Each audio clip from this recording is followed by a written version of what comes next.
So I've been into this about 6 months, so I'm an early person.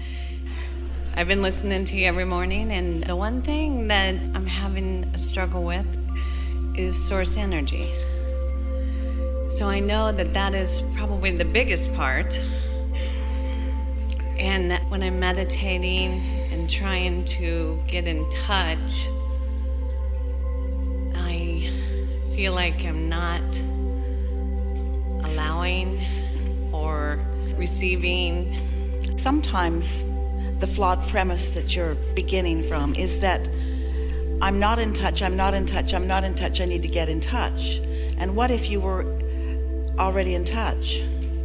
What if you are an extension of source energy and you're already in touch? I guess logically I know that, and I know that the only thing that could keep you from in the moment resonating with source are thoughts that make you feel uncomfortable when you think them. So if you've had a difficult moment, if there's something going on and your head is full of it, then sometimes it's hard to release those thoughts and allow that sort of neutral place, that non-resistant place where you can begin to perceive source. Because you see, it's not about you connecting with source, you're already connected. It's about you perceiving that you're connected. It's only your perception of your alignment that's ever in question, because the alignment is always there. Source energy is flowing through you. Every cell of your body is a recipient of it. So you are already in connection with source. But sometimes you think thoughts, sometimes people think thoughts of unworthiness, which doesn't let them realize it. Or sometimes they're mad at somebody, which doesn't let them realize it. And it's the reason that we teach quieting your mind. So as you find something to focus upon that isn't much to think about, but distracts you from things you were thinking about, then it's easier for you to perceive your alignment with source. It's just about you realizing it. And really, when you're in the mode of appreciation, you're letting it flow. That feelings of passion, that's really connection to source. And we've been saying to our friends for a while, we would rather see you in a state of appreciation than in a state of meditation, because both hold no resistance and both are in alignment with source. It's just that when you are in appreciation, you're thinking thoughts, you're thinking source-light thoughts, you see.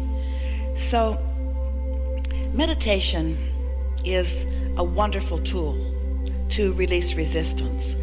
But like all tools, it works better if there's not a lot of resistance to release to begin with. If you get yourself all balled up about something and really worried about something, as a last-ditch effort you sit to meditate, you're not going to be able to quiet your mind, because law of attraction is going to take you there and there and there and there and there, and then you're going to say, source must be out to lunch because source didn't come and get me. Well, it isn't that source was right there for you, you just weren't ready to perceive. And so let's use the word perceive and receive interchangeably for a little while.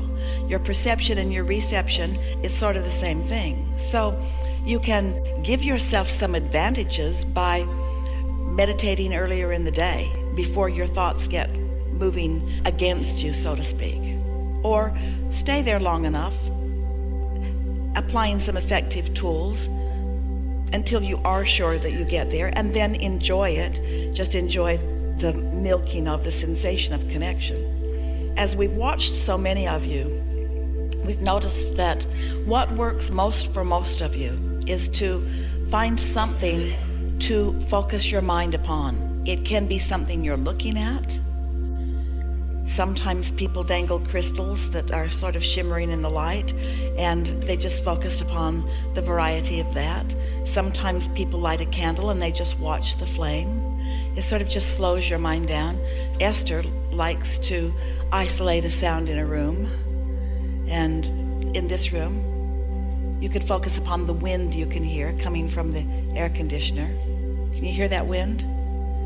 You just focus on that wind.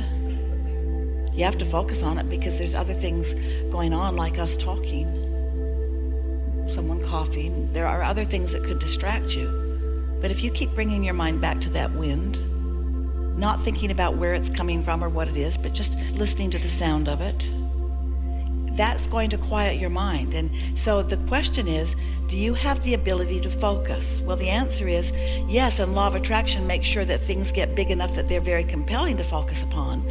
But the bigger question, the more important question is, do you have the ability to focus upon what you mean to focus upon? Could you look into a segment of something and focus upon what you want to focus upon? And that's what the value of meditation is. It teaches you focus. You're not going to find that feeling of connection with Source without focusing yourself into it, because most environments are not conducive to that. Most environments have enough unwanted things present in them. You see what we're getting at? It's a very unusual time that any of you could be conditional enough in your life that you could find a point in time or a place in time where everything that you looked at was so perfect that you could just look around and find harmony with Source. You focus yourself into your perception of Source by finding really subtle vibrations. Because sometimes you go too hard into what you want. Sometimes people use meditation to sort of affirm what they want, and without even meaning to, they go over here too far to something that they want that hasn't manifested yet, that they're not ready for, and then they don't let what they are ready for happen. But what you are already, without exception, what you are all ready for is to quiet your mind and allow Source to be within you unrestricted. There is not one of you who is not ready for that, you see. So it's just about non-thought. Esther started by counting her breaths, not even keeping count of them so much as noticing this one's out, this one's in, this one's out, this one's in. It's really boring.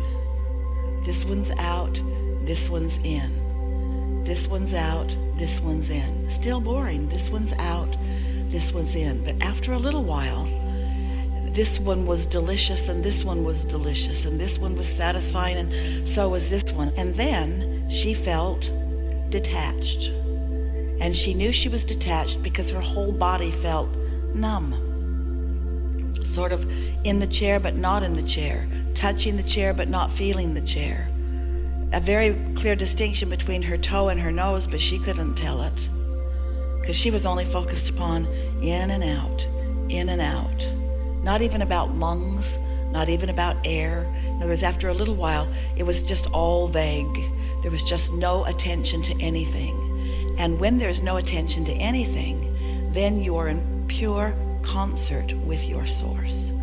Now, you do that for a little while every day. And what will happen is you'll find that alignment, and then, before you know it, you'll think a thought that Source is thinking. That happened to Esther for a while, and she thought those were her thoughts. They sounded a lot like her. And so then she would just go back and breathe more and more and more and more. So we really appreciate your request for this, because it is the sure way to release resistance. So we say release resistance, and then once you release resistance, what that really means is you've stopped momentum. You've stopped any contradictory, resistant momentum. Of course, you cannot stop the momentum of your Source. So in stopping resistant momentum, you've allowed the momentum of love. You've allowed the momentum of your inner being's attention and appreciation of you. You've allowed your inner being's appreciation of you, which translates into your own feeling of worthiness. You've allowed calmness. You're just allowing well-being, you see. And then off you go. Instead of forcing it. I think sometimes I try to force it. Think about that in light of what we've already been talking about. You've got some idea of what you want to achieve and why you want to achieve it. So you're looking for it and not finding it, and then you're messing up the readiness for what you're ready for. Esther sat here this morning for a little while. She came a little early, and she could hear you in the room. And she was reaching for a sound that she could focus on. And she said to herself, I think I'll just focus upon this sound of joy. Because you were noisy and laughing. You were laughing and obnoxious. It sounded like music, you see. And so she wasn't looking for silence. She was just looking for something good feeling to focus upon. Yeah, that's the answer. Always the answer. Ready to be ready. And so that is the ultimate getting ready to be ready. Because if you will spend a few minutes in the morning, 15 is enough, and it might take you 14 to get there. But once you get there, now you're ready to be ready, which means that your next moment in time is going to be more likely that you will find things of pleasure there. And your next moment, if we could convince you that this conversation isn't about preparing you so that you can be invincible, or preparing you so that you can create anything, or so that you can be or do or have anything. That's not what this conversation is about. This conversation is about you allowing yourself to be ready for what's raining down around you that you often can't see. Readiness for timing, readiness for clarity, readiness for the right thing to flow from you or the right thing to come to you. It's turning you into, over a little bit of time, a cooperative component to your own desires. You cannot be a cooperative component to your own desires if you are harboring any ill will toward anyone or to yourself, you see. So sometimes you have to kind of start at the very beginning, and that's all right, because the very beginning is no thought. And no thought then will lead to something that feels a little better, and something that feels a little better, and something that feels a little better. And then when you do, and you will, stumble onto a circumstance or an event or even a thought in your own mind that is not harmonic, which is not in harmony with your inner being, it's going to feel awkward to you. And in its awkwardness, you can then choose. This thought which doesn't feel so good, which is very small, really, in comparison to some thoughts that I've thought, because I've meditated, even these thoughts really can't get a lot of momentum going.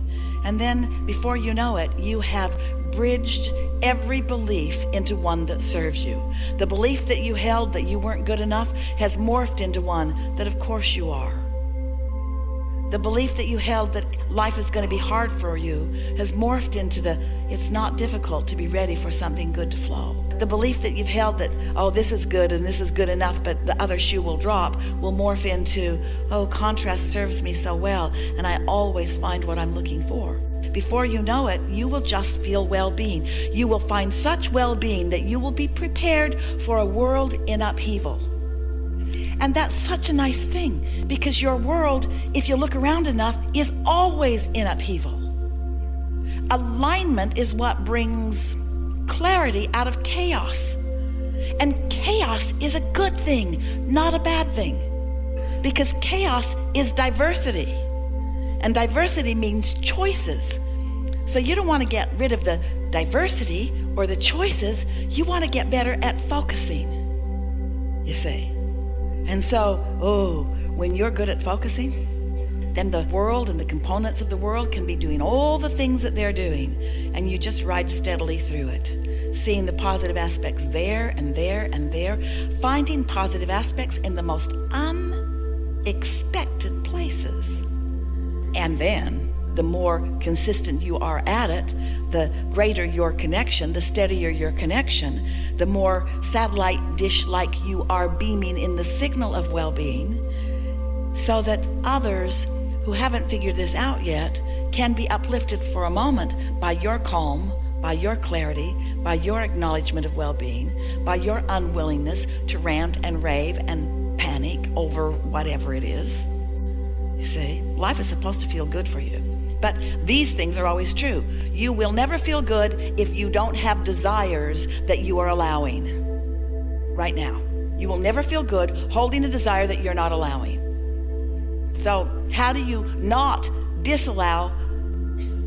By focusing on something that doesn't hold the negative framework. You are better in no thought than in trying to bring a negative thought to a positive thought. Helpful? Yes. We are appreciating this conversation about meditation. It's a really wonderful time for it. Watch how you feel when you move through a day after you have meditated for a little while. Watch how different your day is. Watch what you're ready for. Watch what you rendezvous with. Watch how you feel. And watch how in time, and we're not talking about a long time, we're talking about a matter of a few days. Watch how powerful you begin to feel. How sure-footed you begin to feel. And then how eager you are to get out there where all kinds of things are, because you know you're steady. Okay. Yeah. I will. We know you will. Thank you. We know you will.